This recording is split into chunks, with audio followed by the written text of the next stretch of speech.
Hello, Internet. Your friends determine who you are. This can be either good for you or bad for you. It depends. By the way, welcome to the Empirical Sword. I'm Lordmaster DLC 79. I happen to believe that school doesn't teach. We have to be the masters of our education, meaning that we have to do all the learning stuff on our own. And that's what the series is about, teaching the things that school should be teaching, but isn't. And there's this saying. I don't think it's a very well-known saying. It may be well-known amongst the wealthy elite, but the rest of us, it's kind of a rarity. The saying states, your income will be the average of the incomes of the 5 people you spend the most time with. I like to generalize that because money is really only one form of currency in the world, and I wouldn't even say that it's like the most important. I mean, it's the most necessary because we need it to live. But I mean, there are all kinds of other currencies, such as respect, loyalty, liking, attention. I would argue that attention is the most important, and there are still even others. I won't provide an exhaustive list, but the way I like to twist this saying is, you, as a person, are going to be the average of the 5 people you spend the most time with. Your inner circle of friends. And if you don't have 5 friends, then you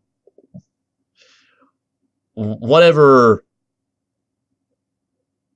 people, be it pop culture icons or politicians or fictional beings you spend the most time watching, listening to, or whatever. I don't know why I used air quotes there. That's you're watching. The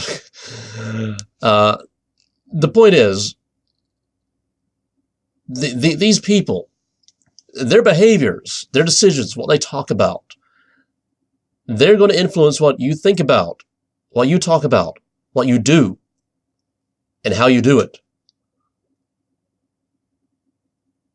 And it's if your 5 best friends, or assuming you have 5, spend most of the time like playing video games in their basement and smoking pot and going to some minimum wage 9-to-5 job, just barely living paycheck to paycheck,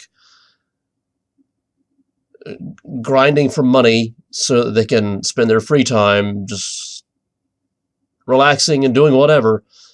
That's probably going to be you, because they're essentially, they're providing kind of an unconscious or subliminal signal that you don't have to worry about going beyond that.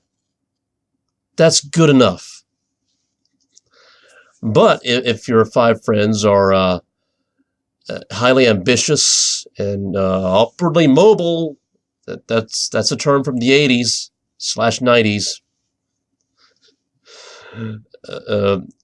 basically climbing the corporate ladder, then that is, I mean, if you spend time with a lot of people like that, that's probably going to be you. Unless there's like a very extreme value conflict, in which case you're probably not going to be spending time with these people for very long. See, it kind of works both ways, We tend to seek out the people who are congruent with our values, but other people seek out people who are congruent with their values as well. It's I really don't want to get metaphysical, but the hard psychology is, we feel most comfortable around the people who reinforce the way we act and behave. Excuse me. And we feel the least comfortable with people whose values conflict with our values.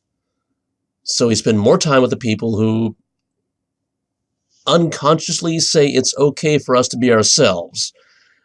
And we spend less time with the people who either drag us down or pull us in some direction we don't want to go. We spend the most time with the people who are pulling us in the direction that we want to go. And if that direction is, working a minimum wage job, living paycheck to paycheck just to live in your free time, then we're going to seek out people like that. And if you don't like that kind of lifestyle, or if you feel stuck in that kind of lifestyle, then maybe find friends or find people who have the kind of lifestyle that you want, and then make them your friends. But remember that little, remember just a few minutes ago when I said that we feel uncomfortable with people who tend to drag us down? If you're in a situation that you don't like, and you find friends that are in a better situation, a situation you want to be in, don't be the person who's dragging them down, because they're not going to like that, and they're going to cut you out. If you can't just throw yourself into a group of people who have the lifestyle that you want and then expect that lifestyle to happen around you. You got to work for it. The secret of the inner circle is they're not going to do the work for you, but they're going to give you the mindset and the knowledge to do the work yourself. But you have to do the work.